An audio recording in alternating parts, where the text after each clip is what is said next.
What's going on, people? Welcome to United View. Welcome to the road trip for our game against Bournemouth later on tonight, 5:30. Kick-off here in the UK. Manchester United going down to the Vitality Stadium to face Bournemouth.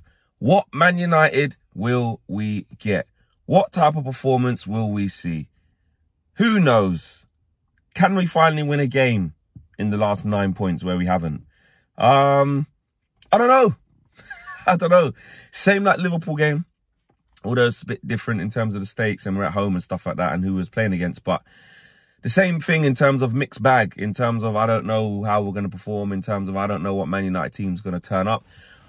Things we do know, Bournemouth, solid at the Vitality, mate. Solid at the Vitality. People like Anton Semenyo, people like Dominic Solanke, Kluivert's now coming to the party. Listen, they got some handy players, mate. They got some handy players that can hurt you. We owe them one. Free love. 3-0 past the pad settings at Old Trafford this season earlier on. I remember sitting in my seat at Old Trafford just being like, what on earth is this? I just had no emotions in me. And really, that was quite early in the season. What was that, in like December or something? November or something like that? So you're thinking, oh, you know what? It's just one of them. And the whole season has been, you know, more of the same or more inconsistencies as well anyway. So, yeah, one thing you know is that going to the Vitality Stadium against this Bournemouth team is not easy. It's never easy to win there as well. But what sort of Man United can turn up? We know the back four is depleted, again, as usual. It's another start for Willy Kambwala, you should imagine. I don't see any other centre-halves that are available or fit, so Willy Kambwala's gonna have to come and get involved. Played really well against Liverpool, but different type of challenge for him today. Different type of challenge. I know it's easy to say, oh, well, if we do it against Liverpool in a massive game, must be easy going to Bournemouth, must be easy going to Vitality Stadium. Football doesn't work like that.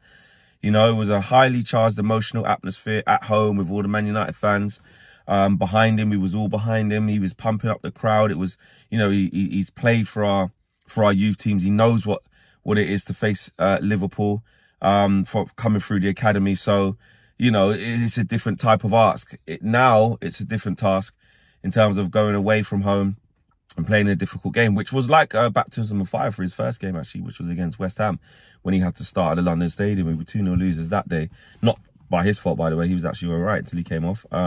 But yeah, we lost that game, but he played okay. So a different type of, you know, question posed to Willy Kambwala, but one that we're confident he could pass. We, you know, support him. After a good performance, a great performance against Liverpool, hopefully he can take that confidence into what we would like to be a decent win, a decent performance for Man United, which could protect him, because he was not protected against Liverpool. He got run on loads of times because our midfield was terrible. Wan-Bissaka at left back, Dalot at right back. We know that's going to be the case. Midfield, I mean, Erik ten Hag probably just keep it the same, really, innit? They probably just go Kobe, Bruno, Casemiro, but there's no McTominay. I still want to see Mason Mount in there, but clearly when he's been bringing him on, I just got to get out of my head for the rest of the season, actually, really, in terms of Mason Mount playing in our midfield. Clearly, I think he sees him as someone sort of in the front line for this part of the season anyway. Any time he's brought Mason Mount on in the last few games, he's coming on in wide areas. To my knowledge, I think coming against Chelsea, he was on the left. Come on late against Liverpool, I'm sure he was on the left again. Come on against Brentford for Rashford, I think, got the goal. That was from the left. So, yeah, I don't really see how he's able to, but I think Eric's plans for him in the latter stage of the season, having been injured for so long, is to basically give him minutes off the bench in wide areas. So that means the midfield will be the same: Casemiro, Bruno, and Kobe.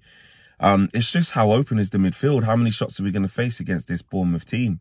You know, how many opportunities are we going to give Dominic Solanke? How many opportunities are we going to give Semenyo cutting in from the right-hand side, who's handy? How many opportunities are we going to give to Kluivert if he starts? Or what's the other guy on the wing? Atawawa, I think his name is.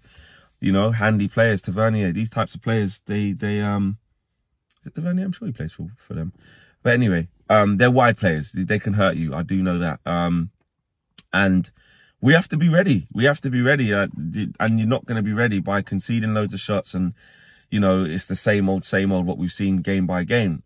Poor mentality, conceding silly goals, making mistakes, mentality not good enough. all the symptoms of the last 3 games, they're all still there. And that's what worries me. We definitely need to score first to try and avoid that. And up front, interesting, Marcus Rashford's touch and go. But even again, the last couple of games, I was like, well, I'll probably give Antony a start, man. He deserves a start. He was unlucky not to start against Liverpool, having played so well against Chelsea. Came on against Liverpool, back end of the game, and, you know, injected some passion into it. Had a chance near the end. Won the ball a couple of times off Diaz with, you know, just good application, good attitude, working hard. He deserves a start. If Rashford is touch and go, and he's, you know, you're umming and ahhing, it's not like Rashi's playing so well. It's like, oh my God, what are we going to do? Just chance it. You have to play him. It's like, it's fair game at this stage of the season. And I'm pretty sure, you know, with a whole week off to the game against Coventry, Wembley next week, you know, get him rested then, you know. So I would go Antony on the right, Garnacho on the left, Højlund up front if Rashi's touch and go.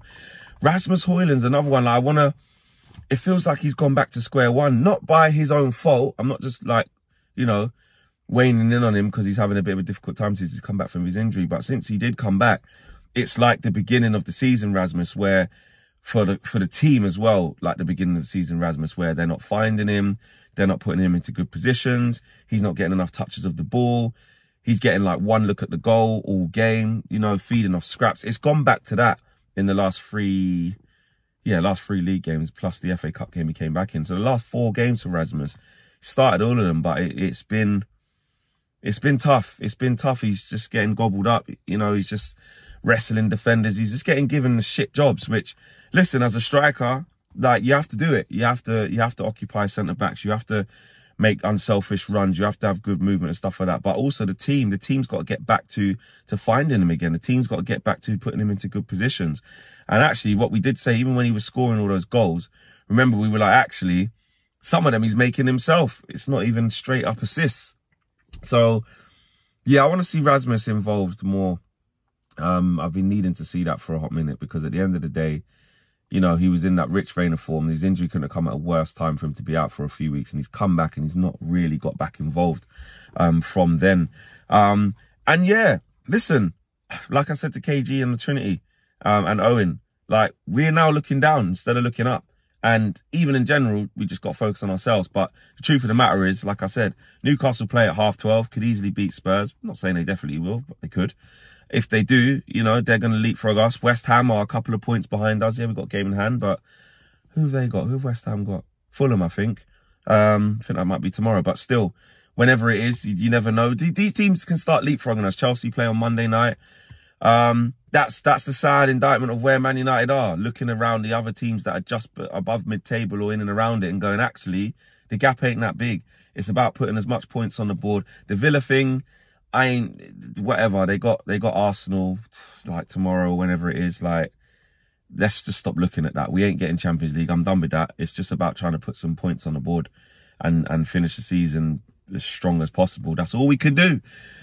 I'll be on a match review with Owen and KG later on today. So, yes, join us for that. We'll be live 2 hours before kickoff. So much to go through. So much team news, so much stats, so much reaction during the game and after the game as well. So that should be fun, hopefully, if Man United do their jobs. I think we're wearing this kit today as well. We'll be wearing this kit. That green stripy thing's gone, man. Can't stand that kit. So, yeah, in the white kit. And not going to be easy. I'm predicting either 1-0, horrible, not good, you know, chances. Like last year, Casemiro scored quite early and it was still quite cagey. Or like a 2-1 win. You know what I mean?